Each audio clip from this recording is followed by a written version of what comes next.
Assalamualaikum warahmatullahi wabarakatuh. Pada kesempatan kali ini, saya akan menjelaskan tentang dasar-dasar C++ menggunakan Visual Studio Code. Sebelumnya di sini saya sudah menyiapkan beberapa kode, hanya dasar-dasar dari C++ ya, yang terbagi menjadi beberapa bagian. Baik, langsung saja kita mulai. Di sini saya memiliki kode untuk menampilkan hello world pada C++.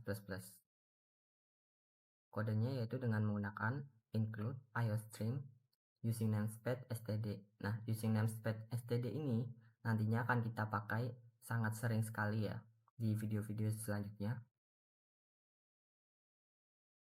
Dan using namespace std ini untuk mengrun si bagian checkout ini, checkout. Checkout itu fungsinya untuk menampilkan. Langsung saja coba kita run.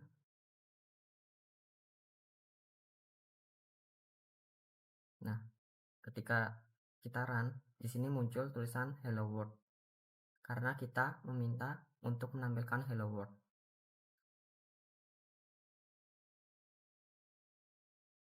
Integer di sini sendiri.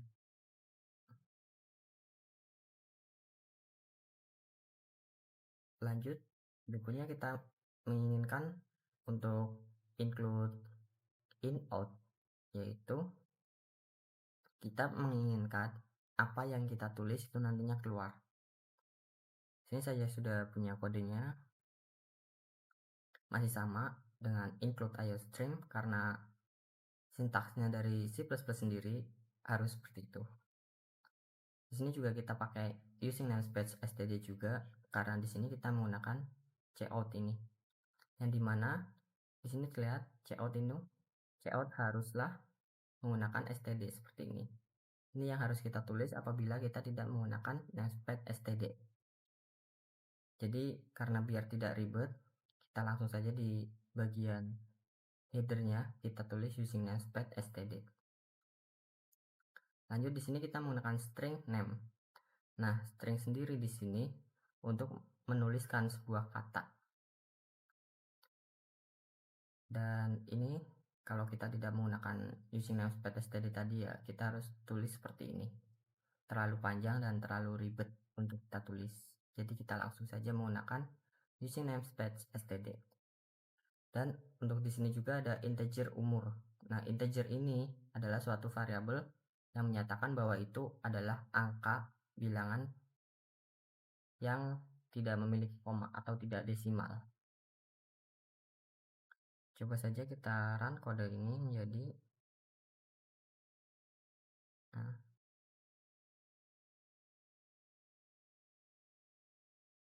masukkan nama kamu. Nah, di sini kita meminta untuk masukkan nama kamu. Kita diminta untuk memasukkan nama nih di sini. Coba ya. Kita masukkan nama Eka. Lanjutnya, umur kamu berapa? Kita ditanya untuk umur. Coba 20. Nah, di sini kita menyatakan pernyataan sebuah. Jadi, nama kamu adalah variabel nama yang menggunakan string tadi yang kita tulis. Kemudian umur kamu dengan variabel umur tahun. Nah, di sini outnya adalah jadi nama kamu Eka. Nah, kita tidak memiliki spasi di sini. Mari kita buat spasi terlebih dahulu. Nah, kita bikin di sini spasi supaya setiap katanya itu nanti ada spasi ya. Oke, coba kita ulang.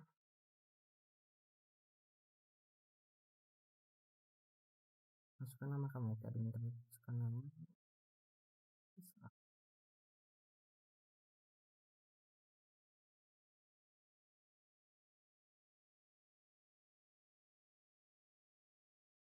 Nah, terlihat perbedaannya. Di sini nama kamu menggunakan ya, terlihat ini ada spasi dan di sini nggak ada. Tidak ada kesalahan sedikit untuk fungsi-fungsi. Oke, itu tadi tentang nama. Dan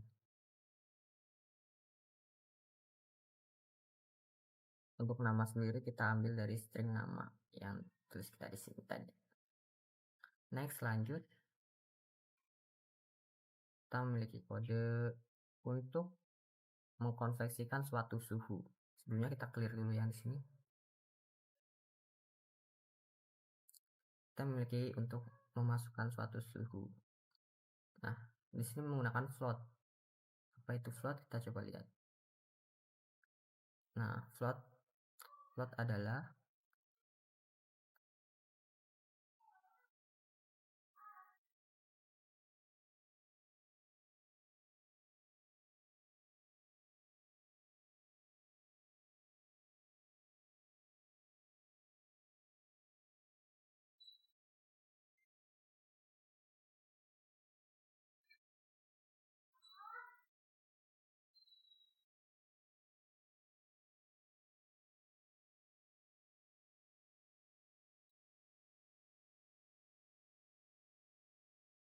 float sendiri yaitu tipe data untuk memasukkan bahwa dia itu menggunakan desimal atau ada koma di angka di belakang angka. Karena kita menggunakan suhu berarti dia otomatis menggunakan koma. Kita coba untuk meran kode ini. Sebenarnya di sini saya sudah setting buat ngeran kode biar dia lebih mudah. Kita melakukan Ctrl Alt plus N. Itu bisa kalian setting di bagian setting. Nah, lanjut buat suhu ya. Masukkan suhu kamu dalam Celsius. Kita misalkan suhu kita adalah 35 derajat. Tulis 35. Nah, suhu kamu dalam Fahrenheit adalah 51,44 derajat Fahrenheit. Dia diambil dari nih, Celsius dan Fahrenheit. Celsius adalah Fahrenheit didapat dari 5/9 dikali Celsius ditambah 32. Nah, hasil dari ini yang 35 derajat Celcius tersebut adalah 51,444 Fahrenheit. Dia masih sama menggunakan using namespace std.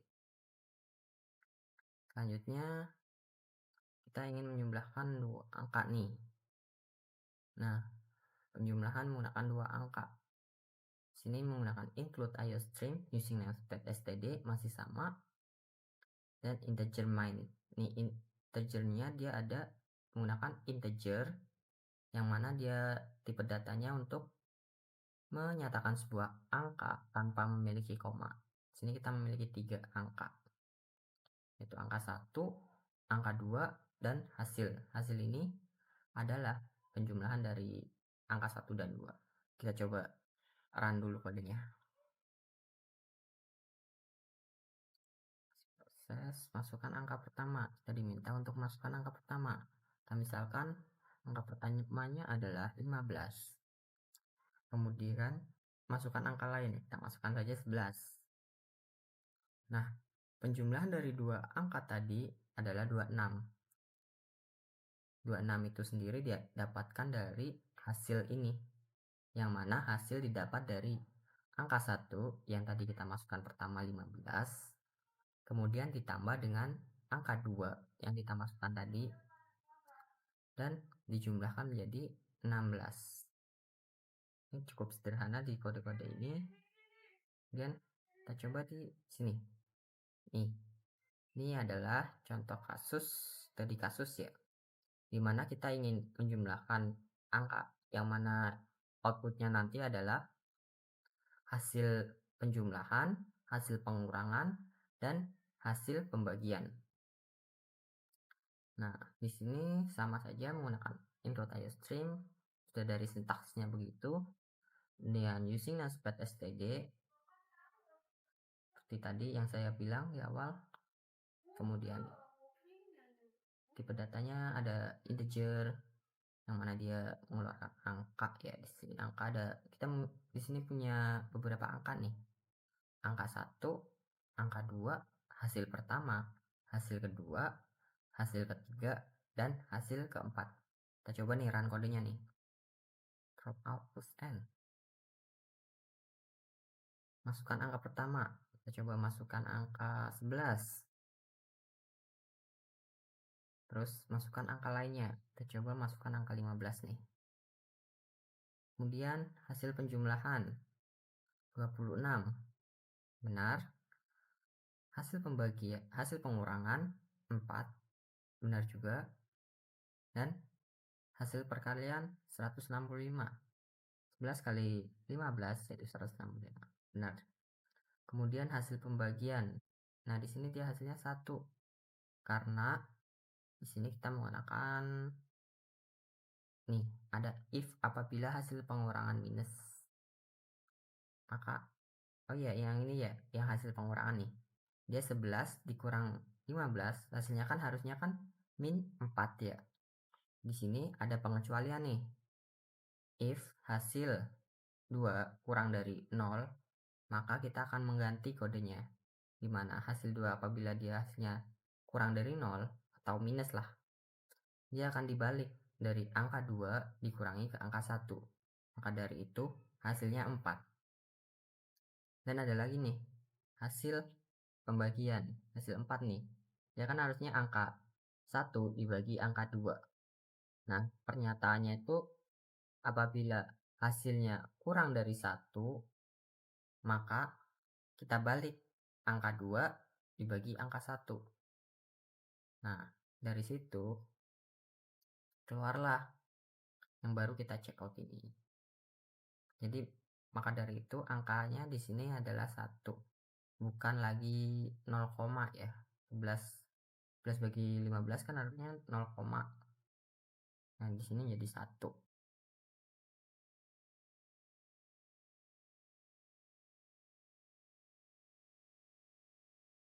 Dan itu untuk pertemuannya.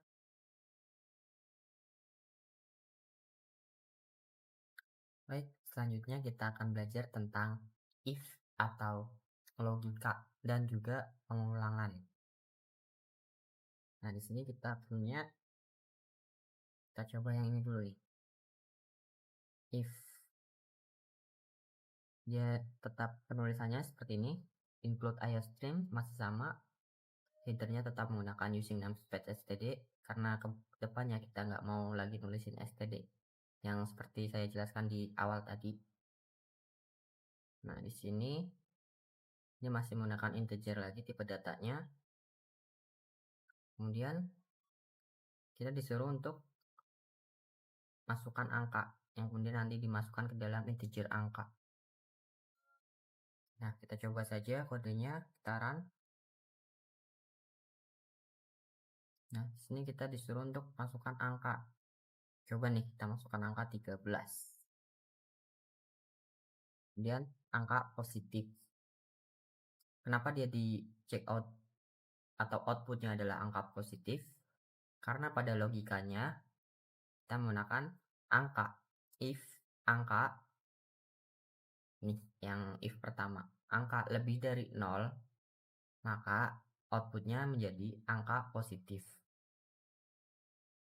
Kemudian kita coba lagi nih, out n.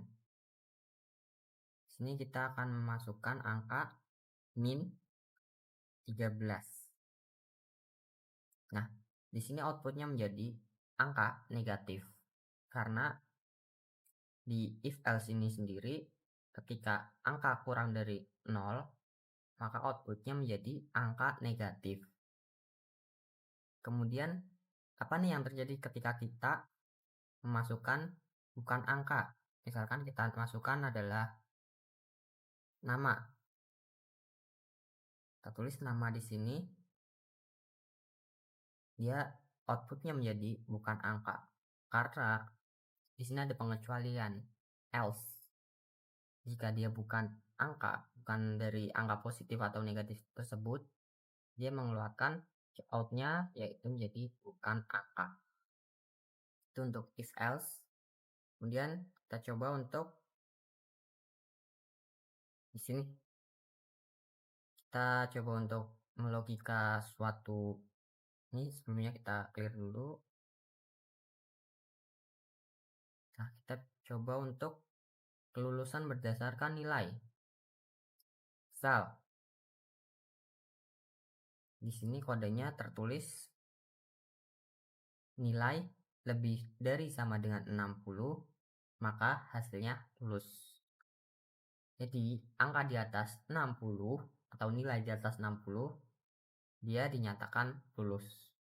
Coba di sini kita disuruh untuk masukkan nilai nih. Kita coba masukkan nilai 80. Nah, di sini lulus. Tapi apabila kita memasukkannya itu di bawah 60, katakanlah 50, maka outputnya menjadi tidak lulus. Nah, penentu lulus atau tidaknya ini kita bisa rubah di bagian if ini. Bagian if yang di sini dia menggunakan nilai ini kita rubah, misal if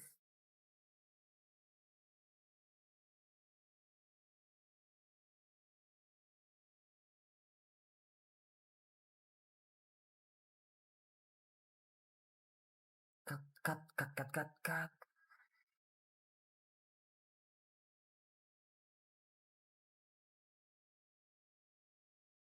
Misal kita rubah bagian nilai ini apabila dia lebih dari sama dengan 80, maka dia dinyatakan lulus. Dan apabila tidak lulusnya ini kita ingin rubah, kita bisa saja di sini. Untuk bagian tidak lulusnya kita rubah misal menjadi semangat buat belajar. Nah, maaf di sini salah.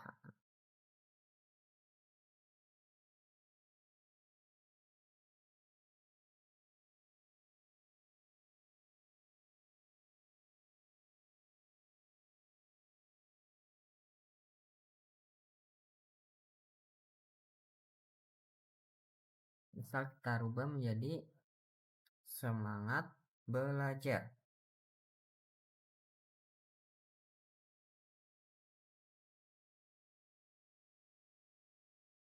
Misal kita rubah menjadi semangat belajar. Nah, kita coba run kodenya. Nah, di sini sudah kita ganti jadi 80. Jadi yang tadinya misal 70, apakah dia lulus? Dia berubah menjadi semangat belajar. Nah, kita coba untuk memasukkan nilainya itu 85. Dia dinyatakan lulus. Kemudian kita belajar tentang pencabangan nih. Di sini kita memiliki kode yang mana integernya hari. Dia menggunakan tipe data integer lagi karena kita menginginkan untuk masukkan angka ya. Maka dari itu kita coba. Nah, cara dulu kodenya. Di sini kita diminta untuk memasukkan 1 sampai 7, antara 1 sampai 7 nih. Yang mana kasusnya itu ada 7 di sini. Kita jelaskan satu-satu. Baik, misal kita masukkan angka 1. Nah, di sini penampilan hari Senin. Karena apabila kasus yang pertama nih, apabila harinya ini ditulis 1, maka yang muncul adalah Senin. Itu pula apabila kita masukkan 2, maka yang muncul adalah Selasa. Itu pula selanjutnya seterusnya sampai hari Minggu. Nah, bagaimana nih kalau kita memasukkan angka yang tidak diminta? Misal kita masukkan 11.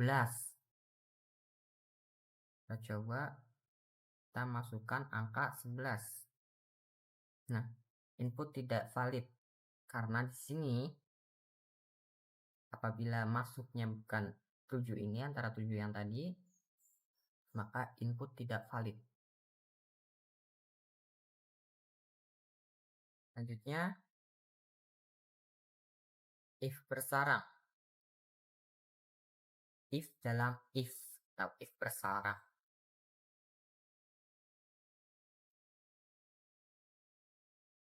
Kita coba input IOSIM.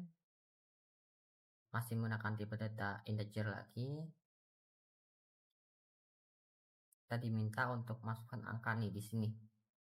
Nah, masukkan angka. Kita misalkan masukkan 13. Maka angka positif dan angka ganjil. Kenapa outputnya angka positif dan angka ganjil? Di sini kodenya, di sini apabila angka yang kita masukkan tadi lebih dari 0, maka angka itu positif. Dan juga ada lagi nih if yang lain. Apabila angka habis dibagi 2, maka hasilnya adalah angka genap. Jika tidak habis dibagi 2, maka angkanya ganjil. Nah, untuk ini sendiri kita dapatkan dari angka persentase ini sendiri, dia akan habis dibagi 2. Jadi kalau dia tidak habis dibagi 2, maka masuknya ke angka negatif.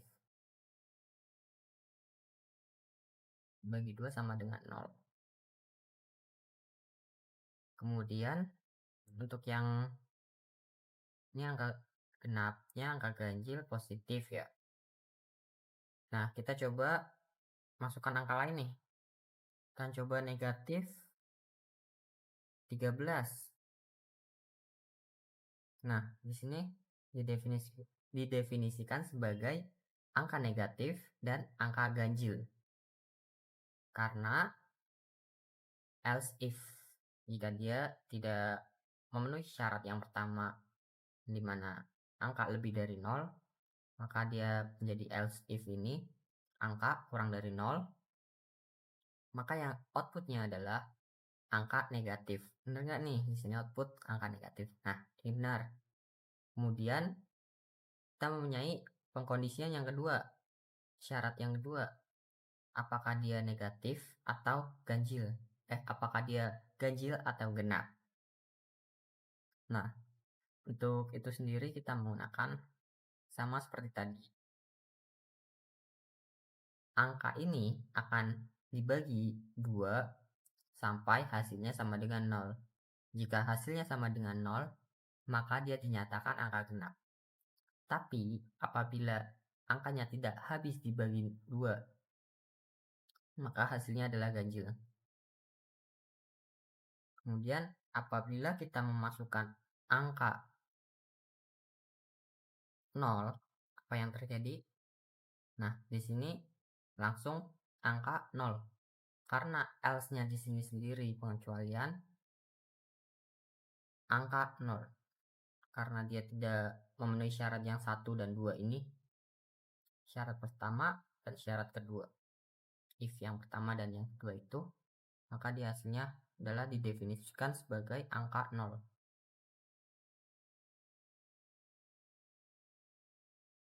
Kemudian di sini kita memiliki kasus di mana kita coba run dulu.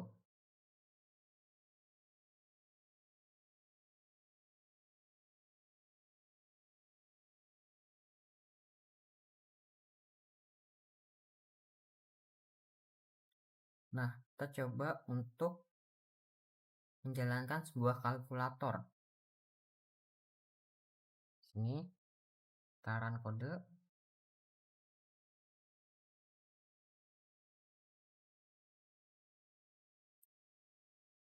Masukkan operator. Kita ingin melakukan penjumlahan, misal tambah. Maka masukkan angka. Kita coba masukkan angka 13 dan juga 14. Hasil 27. Nah, hasil 27 ini didapat dari yang mana kita kasus yang pertama dia menampilkan hasil apabila hasil 61 plus 62. Nah, dia seperti ini. Karena di sini digabung ya kodenya Cin 6 kemudian 6 lagi. Gimana kalau kita coba untuk memisahkan antara 61 dan 62. Misal nih, ini kan udah di 61. Kemudian kita ganti untuk 62-nya. Kita pisahkan antara 61 dan 62. Kita tutup dulu titik koma, jangan lupa.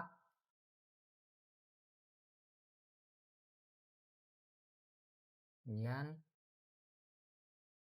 kita meminta untuk count dulu.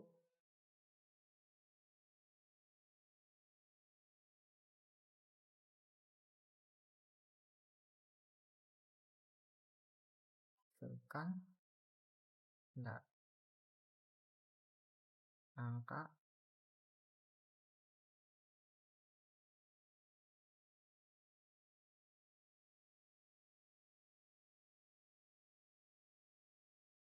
masukkan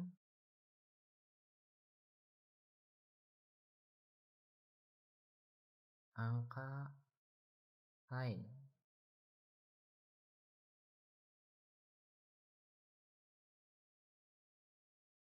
Jangan lupa titik koma. Nah, angka lain sendiri itu akan kita masukkan menjadi nomor kedua. Cin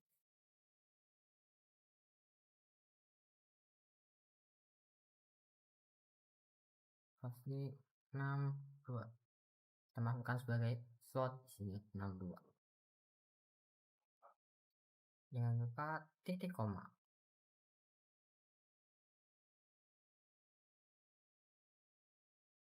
Coba kita run. Apakah hasilnya berubah?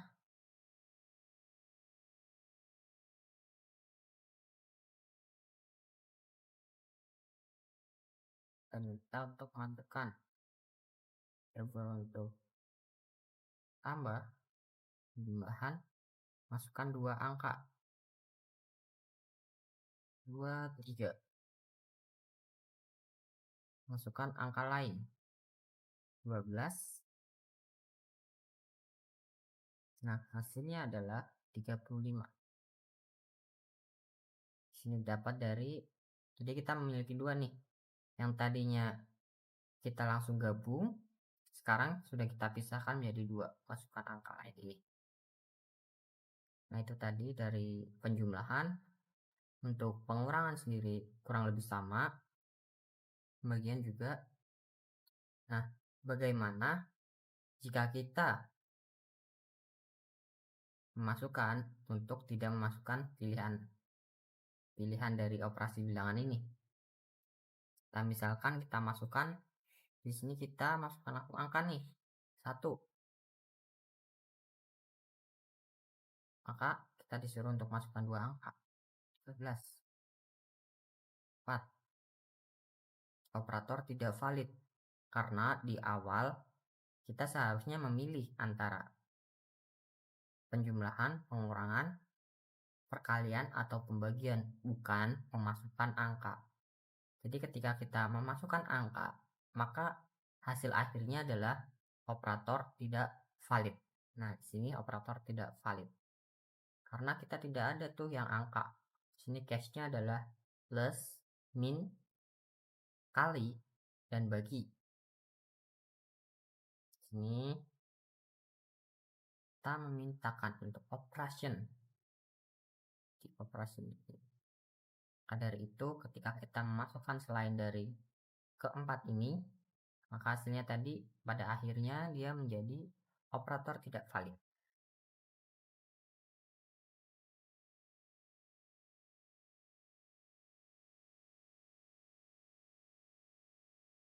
Lanjut pada pertemuan keempat, kita lanjutkan kasus yang sebelumnya. Apalagi yang akan kita belajar di sini, kita akan melakukan loop atau looping atau pengulangan.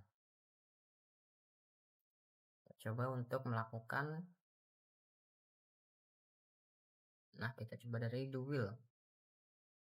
Include IOStream using Notepad std masih kita pakai. The year di sini i sama dengan 1. Kita masukkan variabel i dengan 1. Coba run kodenya. Nah, iterasi ke 1 2 3 4 5. Dia muncul karena di sini adalah do, pengulangan do itu sendiri untuk bukan iterasi ke i, kita masukkan i, dan di sini kita masukkan i-nya, kita incrementnya berapa kali nih? Incrementnya di sini dilakukan will selama 5 kali. Apabila i increment ini belum sama dengan 5, maka program ini akan terus berjalan. Yang iterasi ini akan terus ke sekian kalinya. Kita coba di sini i-nya kita ganti menjadi 50 nih. Lalu kita coba run kodenya ya. Maka dia akan muncul, nah iterasi ke 50 kali. Jadi loop selama 5 kali. Dan lanjut kita coba untuk lakukan for loop nih. For untuk sebelumnya kita bersihkan dulu ini. Nah, for sini masih sama, increment lagi i sama dengan 1 dan i kurang dari sama dengan lebih dari sama dengan 5. I increment cout iterasi ke, dia hampir sama tadi, cuman di duel kan dia do-nya di sini dan will atau dia mau di looping berapa kali dia terpisah.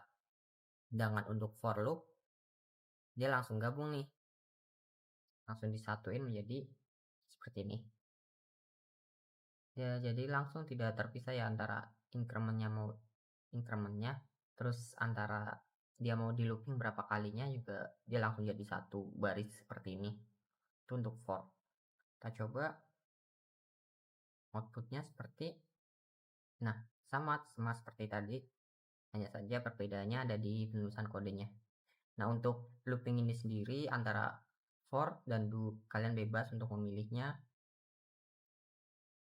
Dan ketika kita ganti sama seperti tadi 50 nih, coba 50 yang terjadi adalah iterasi ke 50 sama juga. Selanjutnya kita coba untuk sini untuk menentukan nilai maksimal dan minimal.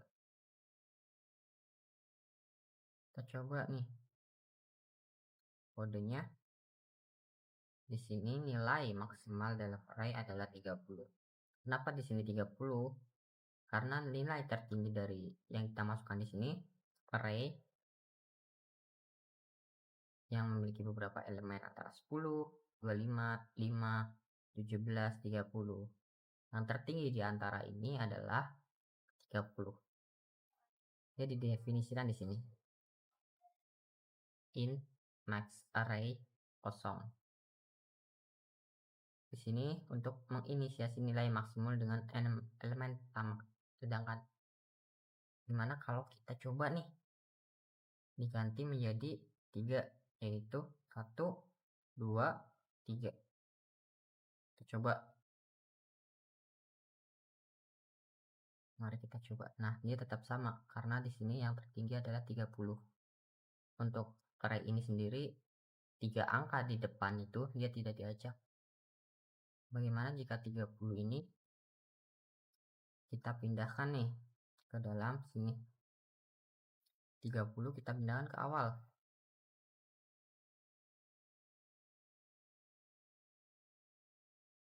Tutup dulu. Nah, kita coba kita run kodenya. Dia 30 menjadi 25. Kenapa dia 25? Karena 30 sendiri ini tidak diajak ke dalam array-nya ini. Jadi pengecualian, ada pengecualian 3 angka ini. Coba kita ganti jadi 0 kembali. Ketika kita jalankan 0 ini, maka dia akan menjadi 30. Nah, sini adalah for. Ada nih, ada pengulangan for. Ini akan diulang selama 5 kali. Dia akan menghitung ini selama 5 kali. Maksimalnya dari 5 ini siapa yang terpilih maka akan dikeluarkan menjadi nilai maksimal dalam array maxim. Selanjutnya kita mencoba untuk menghitung faktorial. Nah, di sini adalah int n, dia tipe data integer lagi.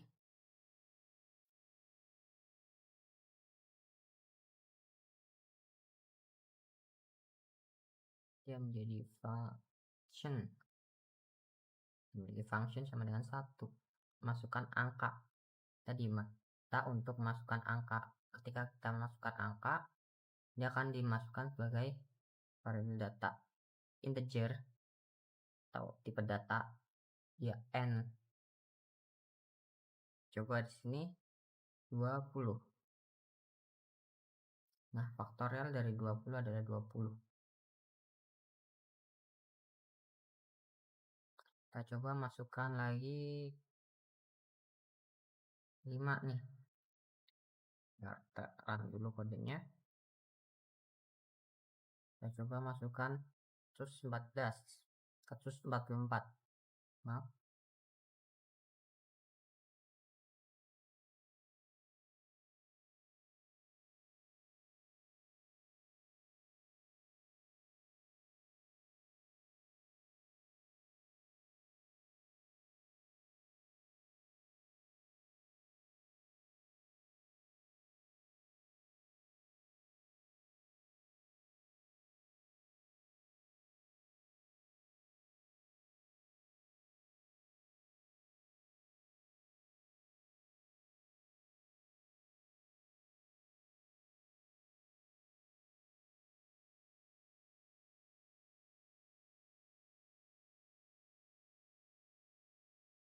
Selanjutnya kita akan menghitung total elemen. Kita bersihkan terlebih dahulu. Menghitung total elemen dalam array. Nah, kita ingin menghitung ada berapa banyak dalam array ini. Kita coba ya. Ini kita memiliki 1, 2, 3, 4, 5. Ada 5 nih. Kita akan menjumlahkan semua array ini jadi 1. Nah, di sini total elemen dalam array adalah 15. 15 sendiri didapatkan dari 1 ditambah 2, ditambah 3, ditambah 4, ditambah 5. Maka hasilnya adalah 5. Di sini for pengulangannya menggunakan integer i sama dengan 0. Di awalnya itu adalah 0. Kemudian i lebih diulang untuk for, karena for itu penulisannya seperti ini, dari i increment i atau increment total plus sama dengan array. Nah, array ini kita sebut sebagai i. Maka total elemen dalam array adalah total ini, total yang didapat dari ini tadi, plus sama dengan array i. Kita menjumlahkan semua elemen yang ada di dalam i ini. Kita coba nih, kita ganti yang 4, kita ganti misal menjadi 10. Berapa nih hasilnya? Coba menjadi, apakah dia akan berubah? Nah, 21.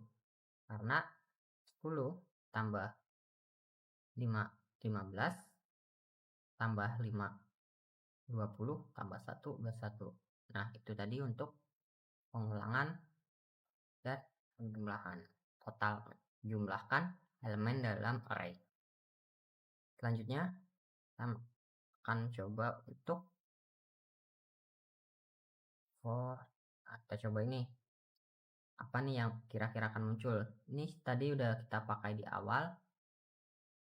I dibagi 2 sama dengan 0. Angka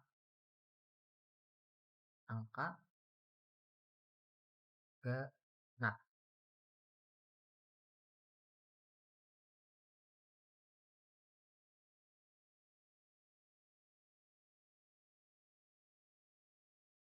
Tuh, bukan. Kita masukkannya salah, angka ganjil karena dia pakai tanda seru di sini.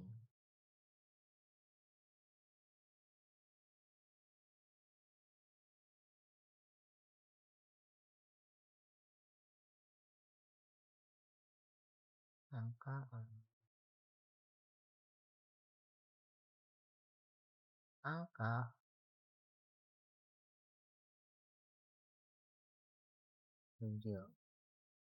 Peran modenya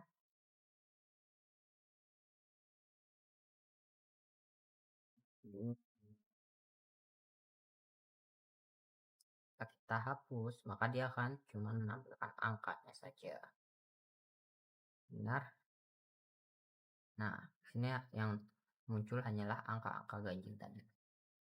Tapi kalau kita hapus tanda seru ini, maka yang muncul akan menjadi angka genap.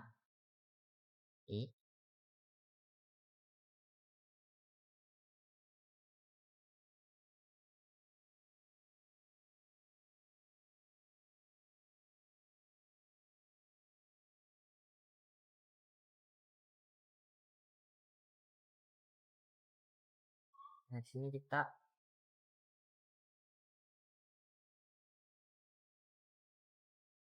itu tadi untuk memunculkan angka ganjil menggunakan pengulangan. Jadi ketika kita ini kita ganti pengulangannya sebanyak 50 kali ya. Maka kita coba. Dia akan memunculkan angka ganjil antara 1 sampai 50. Selanjutnya kita akan coba untuk sini kita menggunakan will supaya for out n. Nah, kita coba. Jumlah deret 1 sampai 10 adalah 55. Dia didapatkan dari sini. Antara angka 1 sampai 10 apabila dijumlahkan, sini adalah 55. Tapi kalau kita coba nih, kita ganti 10 ini menjadi 100. Apa nih? Apakah akan 100? Karena dia di sini sum, menjumlahkan total. Plus sama dengan i. I dijumlahkan. Increment. Jadi i plus 1 plus 1 plus 1. Nah, karena i-nya di sini adalah 1. Coba. Untuk increment sendiri nanti kalian bisa pelajari antara increment, decrement. Decrement itu untuk pengurangan ya. Lambangnya itu i min min atau min min i. Sini juga bisa plusnya kita balik di depan ya. Nah, ini sama saja. Nah, di sini juga sama, plus plus i. Coba sama, maka hasilnya, nah kan dia sama, increment i. I-nya sendiri diawali dari 1. Tapi ketika kita awali dia dari 3, kita coba ke 10 dulu.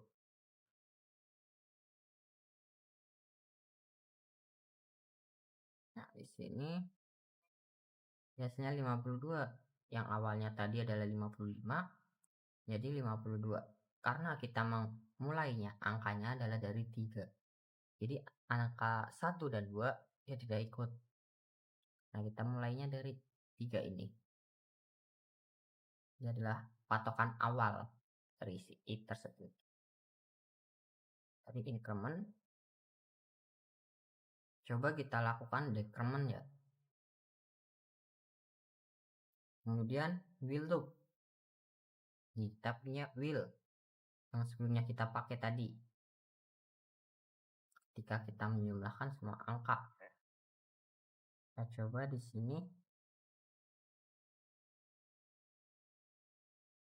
Jadi while loop sendiri itu lebih mudah karena while i kurang i lebih kurang dari sama dengan 5. Jadi i ini akan terus berjalan, loopnya akan terus berjalan apabila i kurang dari 5. Iterasi ke i n itu. Nah, hasilnya sama saja dengan while loop dan do while for, sama saja antara while do while sama for. Jadi sama, hanya saja penulisannya saja yang berbeda. Jadi teman-teman bisa nih memilih yang mana menurut teman-teman itu lebih mudah antara while, do while sama for loop.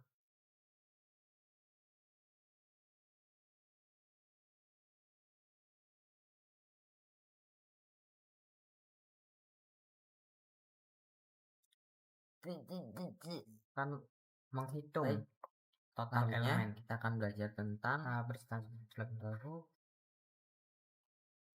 menghitung total elemen dalam array. Nah, kita ingin menghitung fungsi-fungsi ada berapa banyak dalam array ini. Kita coba ya. Ini saya punya beberapa kode ya yang akan kita coba jalankan. 1, 2, 3, 4, 5. Ada 5 nih. Kita akan menjumlahkan semua array ini jadi 1. Bangke. Nah, ini total elemen dalam array adalah 15.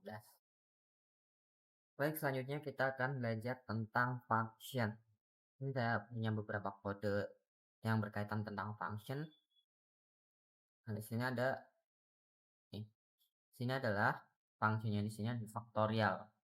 Di faktorial ini dia akan membalikan nilai n, dan pernyataannya adalah n jika n kurang dari sama dengan 1 return 1, else return n. Nah, dia akan diulang ke n lagi.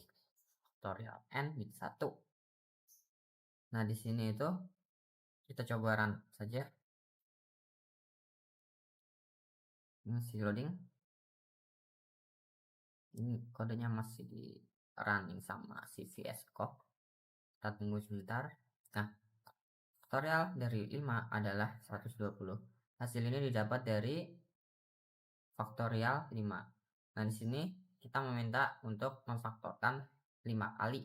Jadi faktor dari 5 itu adalah 120. Kita coba di sini kita ganti menjadi 6. Apakah dia berubah?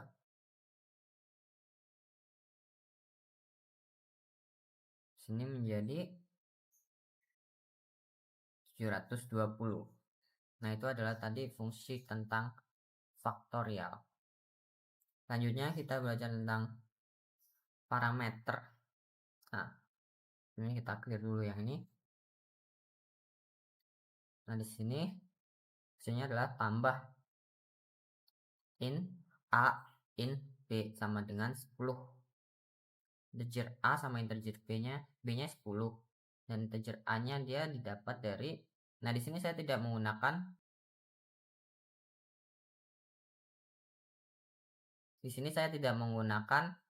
using namespace std. Jadi dia harus seperti ini nih, manual. Nah, sini saya tidak menggunakan using namespace std, jadi kita harus menulis std ini secara manual.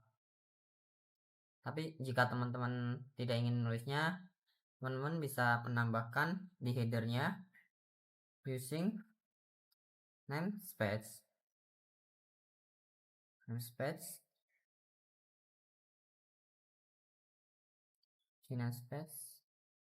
std ya. std seperti ini. Jadi kita bisa hapus yang using namespace std ini. Jadi dihapus dari ini. Nah, teman-teman bisa menghapus untuk yang ini std ini, maka dia akan menghasilkan, nah, hasil tambah adalah 15, hasil tambah adalah 25. Dimana ini adalah dia di sini tambah 5 ini B sudah terdefinisikan sebagai 10. Sedangkan A kita belum tahu nih A nya berapa. Maka dari itu kita menambahkan si integer A ini ke dalam sini. Jadi yang 5 ini A nya anonim. Jadi kita tidak tahu nilai A ini. Sedangkan di sini kita minta 5. Maka hasil dari ini adalah 15, penjumlahan dari 5 dan 10 ini. Baik, selanjutnya kita akan tentang return following. Nah, foil sini adalah tampilkan pesan. Sini meminta untuk kita menampilkan sebuah pesan. Pesan yang ingin kita sampaikan adalah selamat datang. Kita clear dulu yang ini. Kita coba run kodenya. Maka dia akan menyampaikan pesan hello, selamat datang.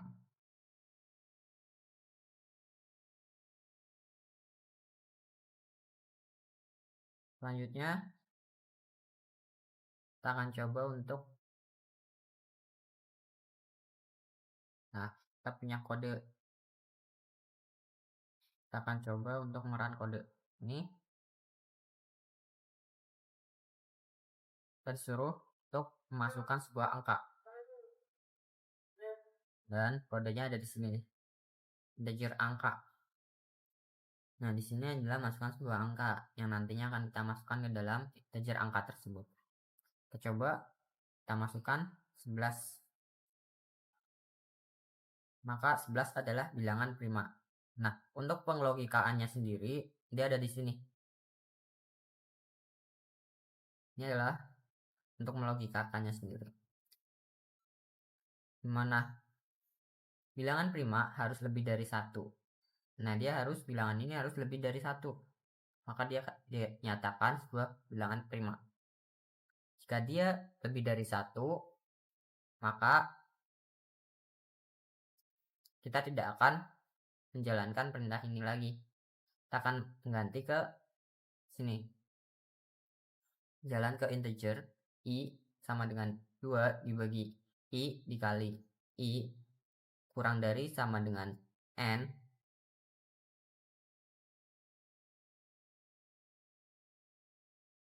i increment.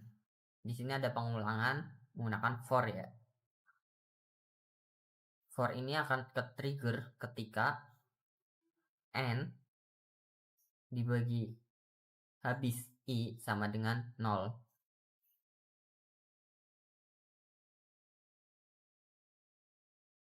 Ini yang untuk men-triggernya adalah if ini ya. Ini juga triggernya ada sendiri, if ini.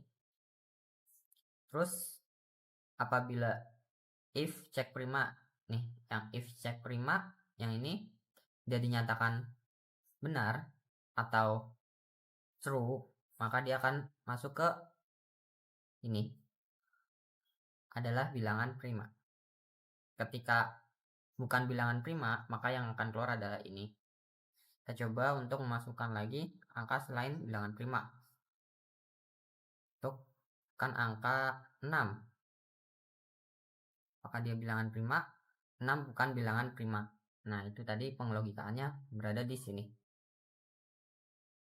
Bagian ini untuk melogikakannya. Selanjutnya tentang function, declaration function. Kita akan mendeklarasikan sebuah fungsi. Ini hampir sama kayak tadi ya. Coba. Nah, Masih proses. Hasil sama dengan 7. Hasil ini dapat dari tambah ini, yang 3 ditambah 4, sedangkan function ini integer A dan integer B dia tidak terdefinisikan, maka hasilnya hanya akan menjumlahkan angka 3 dan 4 yang nantinya dimasukkan ke dalam hasil. Selanjutnya, sintaks dasarnya sendiri itu seperti ini. Return A plus B. Integer tambah ini. Sini adalah pengkondisiannya, dimana kita akan hasil, dan hasil sama dengan hasil ini didapat dari tambah integer tambah ini, yang mana pengkondisiannya adalah 3 dan 4. Jika kita run sama seperti tadi, hasil sama dengan hasil 7. Kemudian kita clear dulu yang ini. Nah, di sini kita ingin jumlah nih, menghitung luas lingkaran. Nah, double R. Sini kita coba run dulu supaya kita tidak bingung. Nah, masukkan jari-jari lingkaran. Kita bikin yang mudah aja, 21. Maka 21 itu akan dikali dengan 3,14 dikali 5 dikali 5.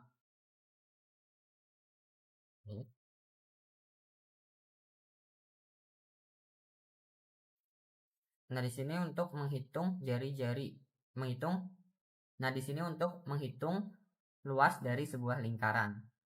Fungsinya sendiri seperti ini.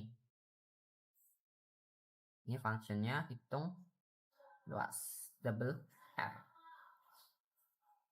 Double sebagai jari-jari. Dia function double ini ya.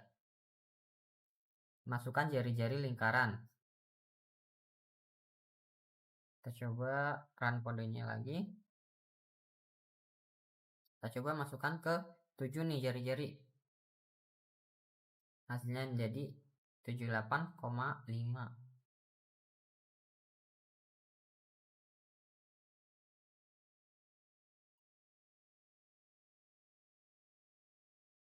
Nah, ini ada kesalahan. Coba kita kali. Kalinya adalah double, bukan di 5. Sini kesalahannya adalah,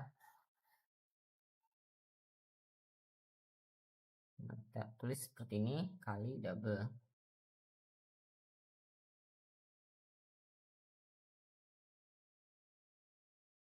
Nah, sini kita akan menghitung luas lingkaran. Rumusnya sendiri atau kodenya sendiri adalah seperti ini. Untuk rumus lingkaran sendiri adalah pi r kuadrat. Nah, r-nya di sini udah kita tulis nih, r kuadrat kan ya.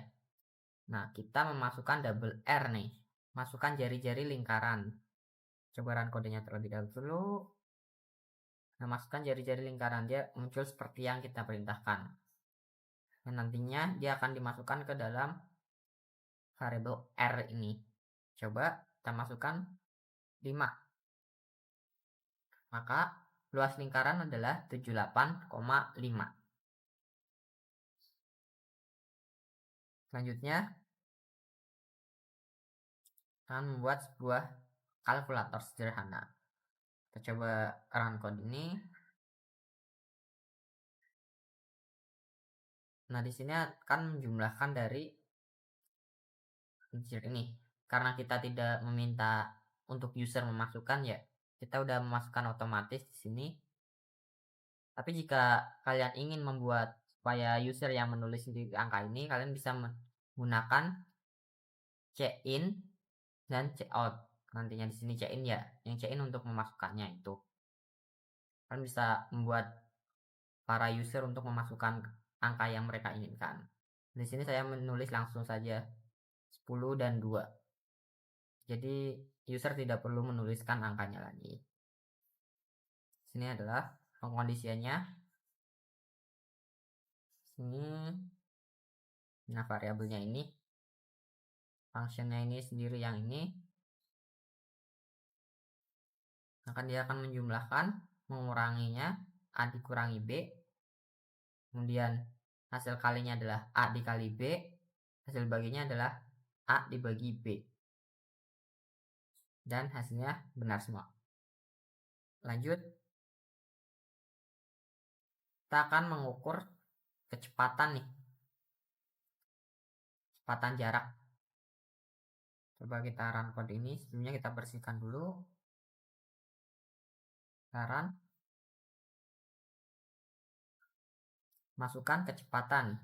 Misal, kita masukkan kecepatannya adalah 15 km per jam. Masukkan waktu tempuh. Misalkan 2 jam. Maka jarak tempuh adalah 80 km. Ada bangke. Salah, cok. Nah,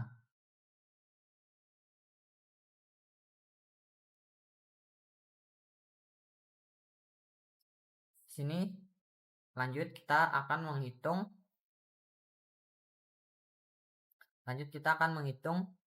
jarak tempuh berdasarkan kecepatan dan waktu tempuh nih. Kita coba run kodenya. Sini kita diminta untuk memasukkan kecepatan. Kita misalkan kecepatan 40 km per jam. Kemudian masukkan waktu tempuh. Waktunya kita misalkan 2 jam nih. Jam perjalanan, maka jarak tempuh adalah 80 km per jam. Benar-benar ya ini. Terus lanjutnya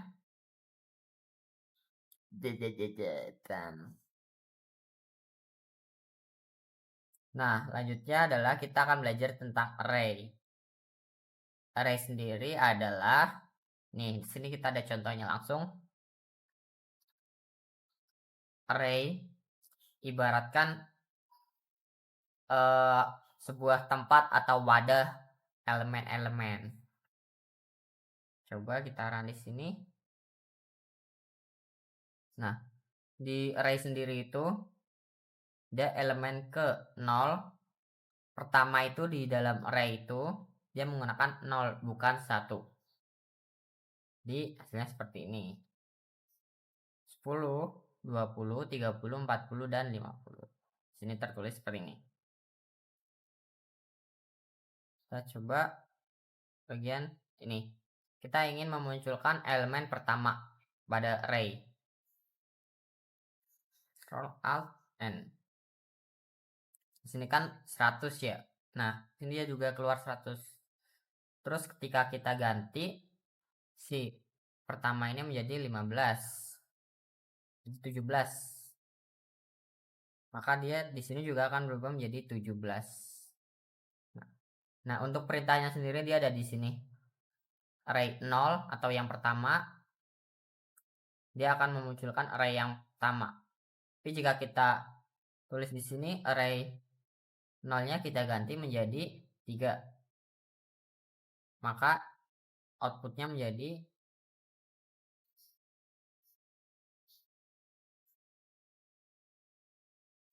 sendiri menjadi seperti ini. Nah, elemen pertama ada 11. Ini bukan yang pertama ya, dia array elemen yang ketiga. Yang keempat di sini. Nah, jadi seperti itu untuk memunculkan array, untuk memanggil elemen dalam array.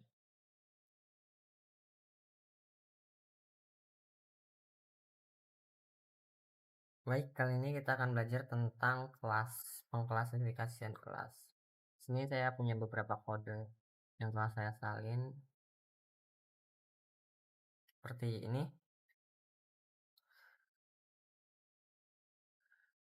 Ini kita menggunakan library string ya, include string di sini. Dan ini dia kelas. Sini kita membuat kelasnya itu namanya buku. Yang isinya itu dalam buku ini ada judul, terus ada pengarang, Ada juga tahun terbit. Untuk pabriknya seperti nah, kita coba run saja kodenya. Sini maka dia akan muncul seperti ini. Dimana dia didapat dari ini dia file tampilkan info. Nah, ini judulnya adalah orang Roblox Mode ini dia didapat dari yang sini.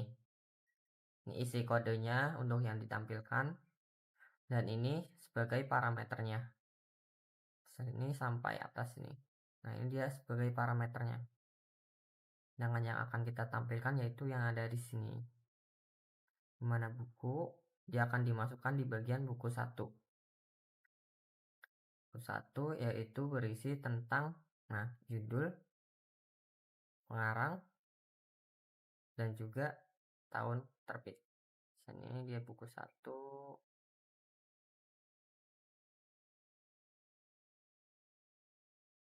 Selanjutnya seperti pengarang Budi Dharma. Nah, dia ada di sini juga ini tahun.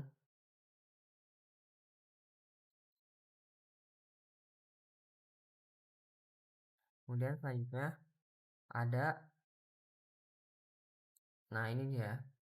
Pokoknya kita coba kawan kode ini. Yang muncul adalah nama Andi. Nah, dimana parameternya sebagai ini parameternya, dan ini adalah yang ditampilkan. Apa sih yang mau ditampilkan di sini? Yang mau ditampilkan adalah ini.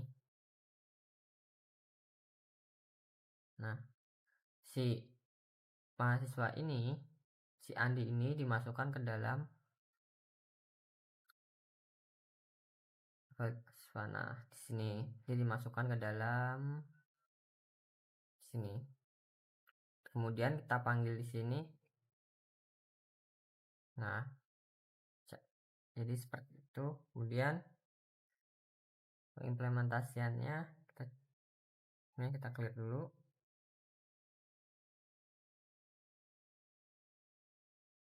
Kita run.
Selanjutnya kita akan belajar tentang kelas.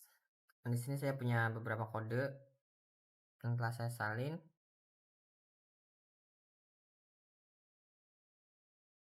Nah, kita mulai dari sini. Nah, di sini yang muncul adalah nama Andi. Ini sebagai parameter ya yang atas ini.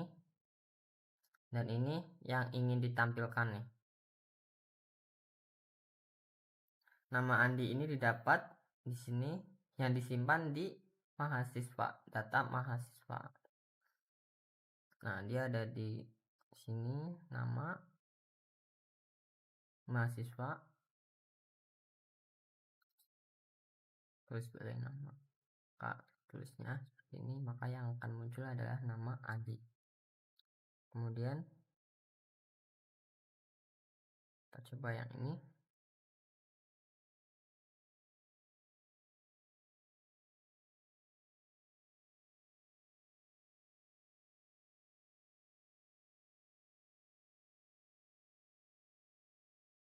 Baik, kali ini kita akan belajar tentang kelas. Nah, di sini saya punya beberapa kode. dimana ini membahas tentang kelas. Ini versi lengkapnya. Kita coba run. Nah, di sini menampilkan judul orang-orang dan dia didapat dari sini. Nah, ini dimana dia masuk ke dalam buku 1, dalam parameter buku, dalam kelas buku, maksudnya buku 1 tampilkan info. Nah, ketika kita ingin menampilkan info ini, dia akan seperti ini, mengubah judul buku.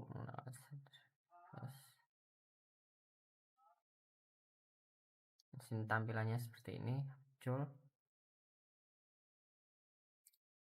judul, pengarang, tahun terbit. Tahun terbit sendiri didapat.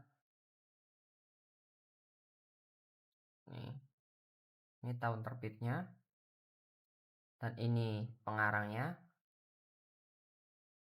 dan pengarang. Ini adalah judulnya. Itu. Selanjutnya, ini versi mudahnya.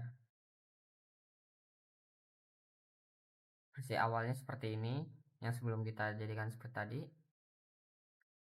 Coba. Nah, dia menampilkan nama Andi. Di sini nama Andi ini dimasukkan ke dalam info ini. Mahasiswa, set name dengan nama dimasukkan ke dalam string nama, tipe data nama, kelas nama ya, kelas mahasiswa. Sini ada public string. Nama ini dikeluarkan, dia memanggil dari sini yang sebelumnya kita udah set di sini, kayak muncul seperti ini. Selanjutnya implementasiannya.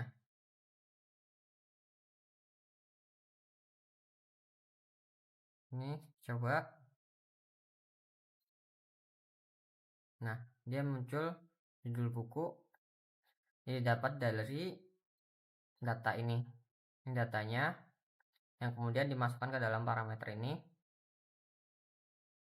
Ini dipanggil ke sini judul. Judulnya dimasukkan dalam sini. Kemudian penulis, penerbitnya,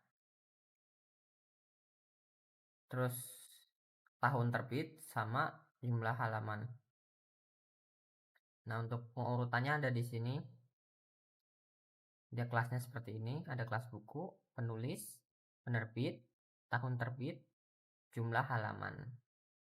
Yang nantinya dia dimasukkan dalam sini. Nah, ini untuk si kelas-kelasnya tadi yang ada di sini. Kemudian selanjutnya kita coba untuk membuka kelas.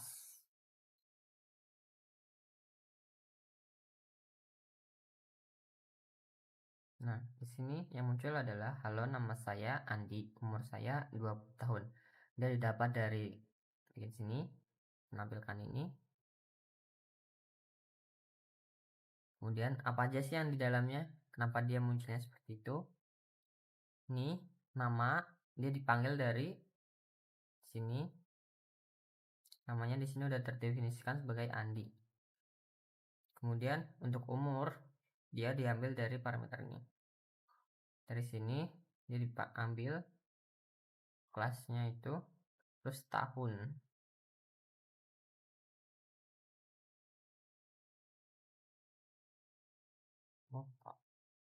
Nah, ketika kita ganti kelas yang ini menjadi nama lain, seperti misal Muhammad, maka dia di sini akan berubah jadi nama saya. Nah, seperti itu. Itu untuk kelas. Ini selanjutnya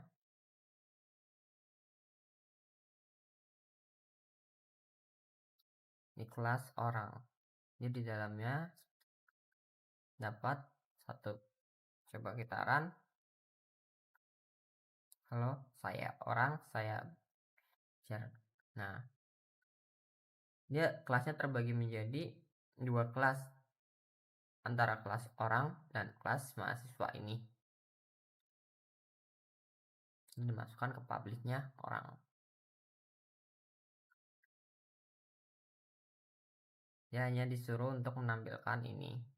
Jadi ketika kita menulis banyak kode seperti ini, ketika kita ingin memanggilnya, kita tidak perlu mengetik ulang lagi semua kode ini. Kita hanya perlu mendefinisikannya ini.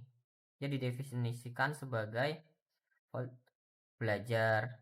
Ini kita definisikan sebagai ini dalam mahasiswa. Nah, dia di sini dimasukkan seperti itu. Maka kita tidak perlu menulisnya. Misal kita mau menulis saya belajar banyak dalam hal, misalnya saya belajar dalam banyak baris ya. Kita tidak perlu menulis untuk saya belajar. Kita hanya perlu memanggil si kelas ini dalam bentuk seperti ini. Kita menamainya, setelah dinamai kita panggil. Selanjutnya,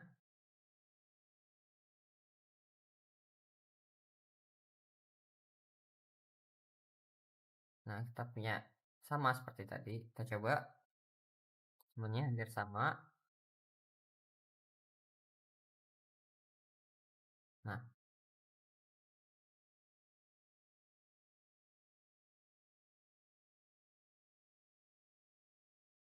sini menampilkan seperti ini.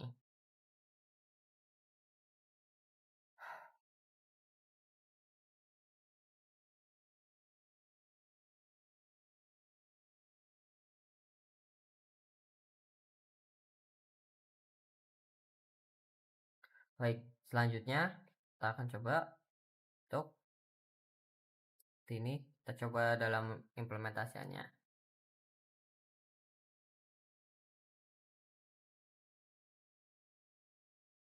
Nah,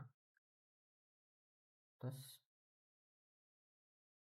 sini kita panggil sini yang munculkan ini merek Honda, kecepatan, info, pengemudi.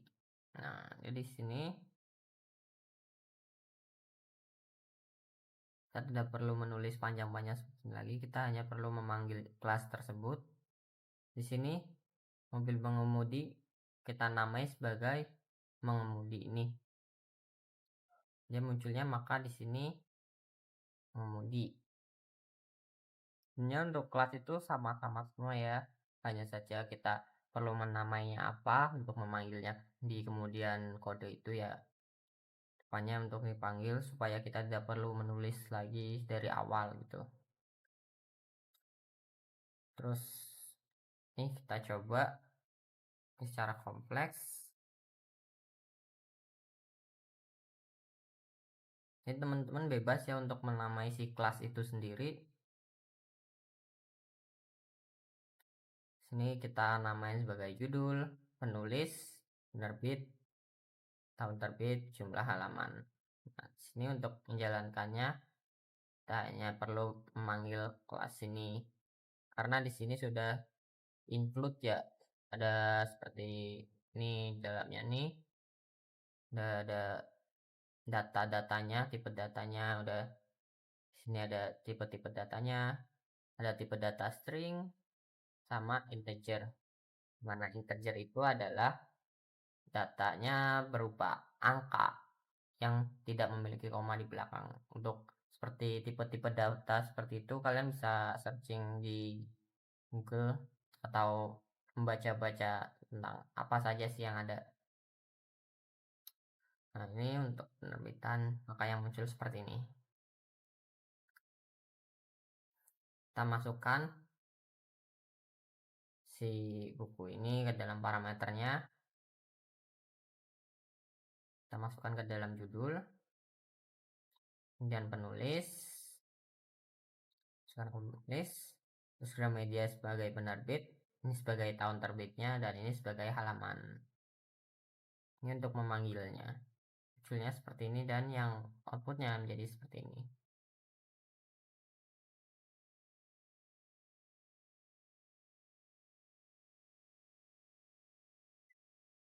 Baik, selanjutnya kita akan belajar tentang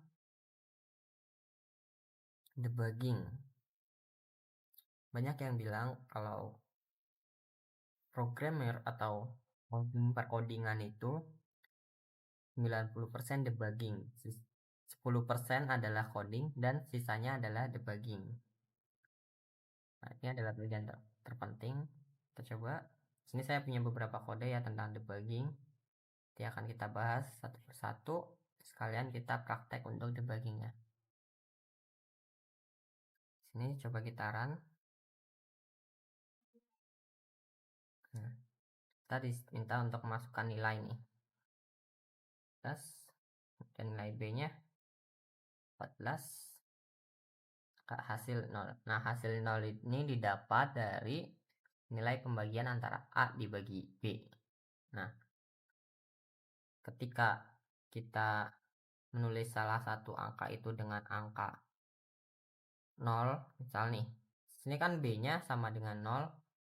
Ini ada if ya di sini. Ada if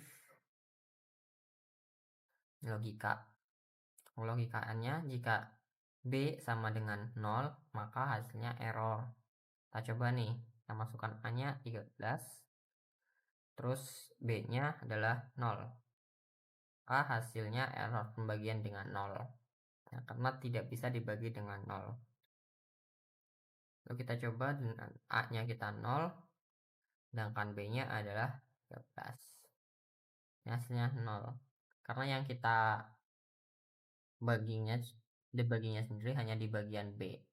Tapi kalian bisa menambahkan untuk if-nya ini menjadi A-nya ketika A apa gitu. Ketika A 1, maka kalian ingin buat apa. Dan kita coba nih. Untuk misal ketika A B if.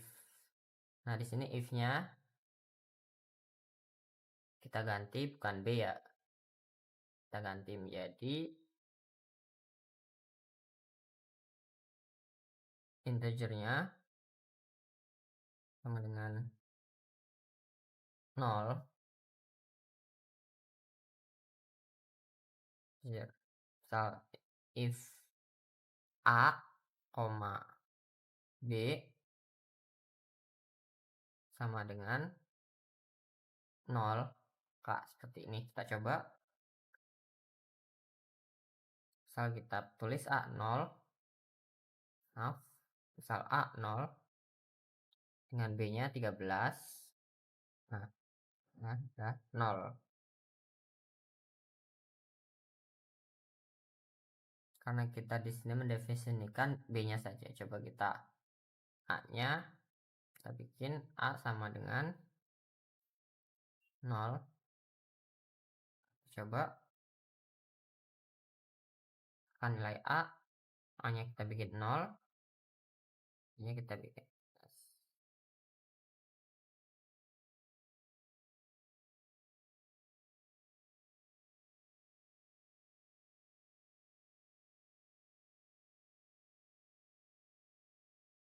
Kali ini kita akan belajar tentang debugging. Nah, sini saya punya beberapa kode ya untuk debugging tersebut. Misal sini kita ingin membagikan hasil pembagian nih, menghitung pembagian. Sini adalah nilai A bagi B. Kita masukkan A-nya 13, nilai B-nya 10, hasilnya adalah 1. Hasil kita masukkan ke dalam hasil A dibagi B.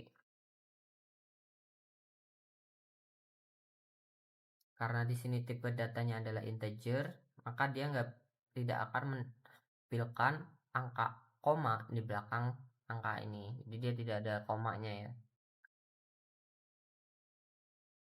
Untuk Ini adalah bagiannya ketika kita memasukkan angka 0 dalam A, ke A-nya kita masukkan 0,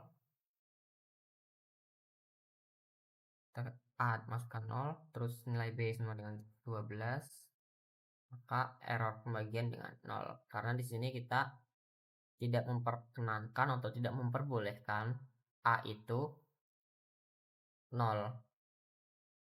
Dari itu dia akan seperti.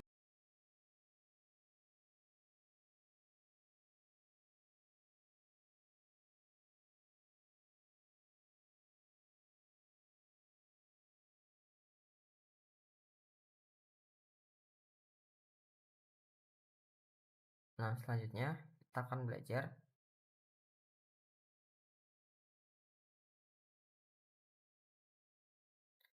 Nah, selanjutnya kita akan belajar tentang file. Kita akan membuat file dan membaca file nih. Coba di sini kita sudah punya beberapa file, beberapa codingan. Coba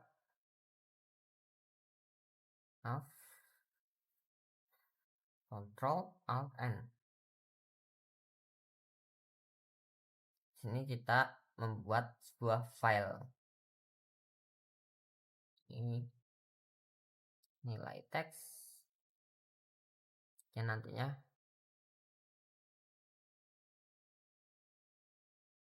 kita membuat sebuah nilai ini. Nah, ini akan muncul di sini membaca file. Coba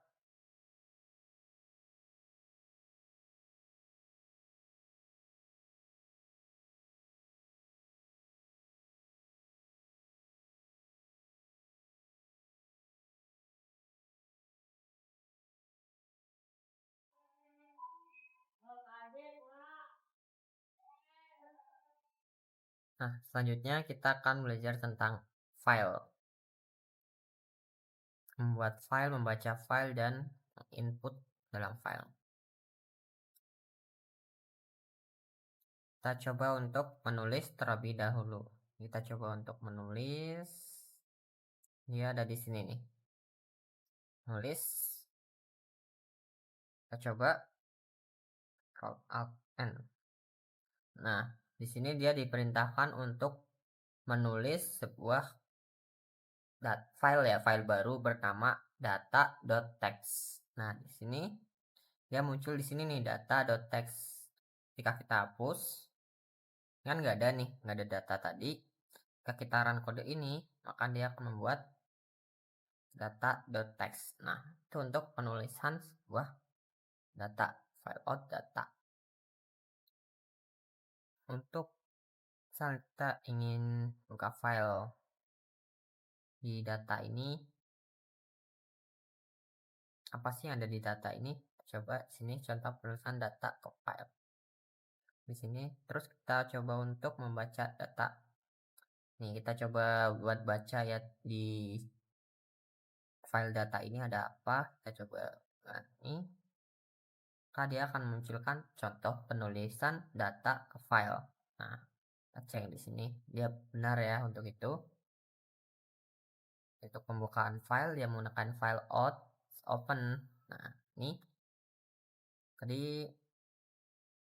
yang ini ya. Ini dia membaca zero in data. Dia dipanggil datanya yang si data ini, file data ini dia dipanggil ke sini dan kemudian disuruh dibuka di sini. It's open file in data. Nah, seperti itu untuk membacanya. Terus kita coba untuk membuat lagi nih yang lain seperti kita belum nulis datanya dulu ya. Kita coba buat tulisnya dulu. Nah, kita contoh ini ya.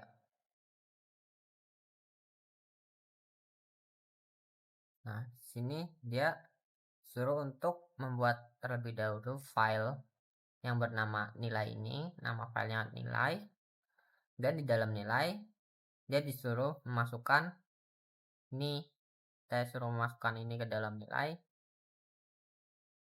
kemudian file out, close. Nah, sini muncul di sini nih nilai, file nilai. Itu tadi seperti ini. Nah, ini tadi. Terus kita coba untuk buat memanggilnya. Sama seperti tadi, seperti ketika sebelumnya, untuk mengeluarkan membaca file tadi sama saja. Nah, ini akan muncul seperti ini. File in, file masuk, terus nilai. Nah, nilai masukin nih si nilainya. Si file didefinisikan sebagai nilai. Si isinya tadi nih yang deretan ini dia dimasukkan sebagai tipe data nilai integer. Kemudian ya kita coba yang ini. Oh, kasus dia di sini error karena namanya terlalu panjang. Kita coba ganti namanya terlebih dahulu. Coba.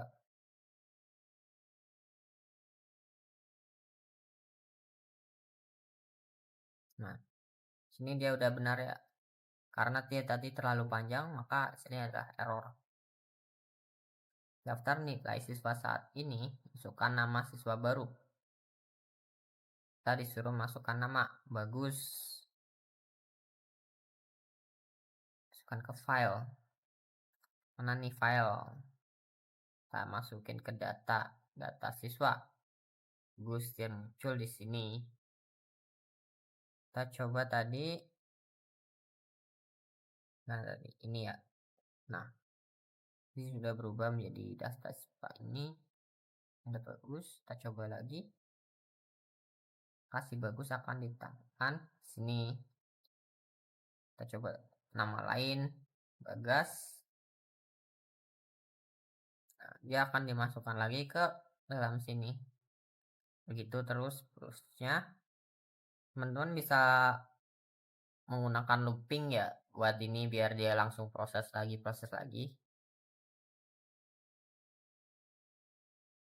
Untuk tadi untuk file in dan buat file, membaca file dan menginput filenya. Sini kita coba bahas satu persatu di bagian yang ini nih. Nanti menggunakan vector library vector ya di sini sama FaceStream. Ini menggunakan dua library. Dan di vector ini ada ini string file name, file line. Nah, seperti ini. Mana sih ketika kita hapus nih, apakah dia akan error? Harusnya error. Coba ya.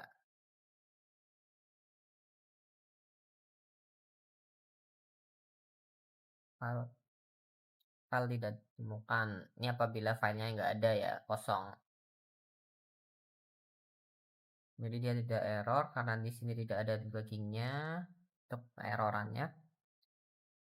Dia hanya menginput data-data tadi ke dalam file yang kita masukkan tadi.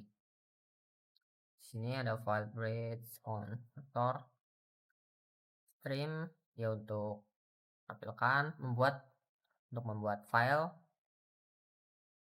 Terus kemudian ada data berhasil disimpan. Nah, seperti ini untuk memasukkannya ke dalam filenya dia menggunakan seperti ini off stream.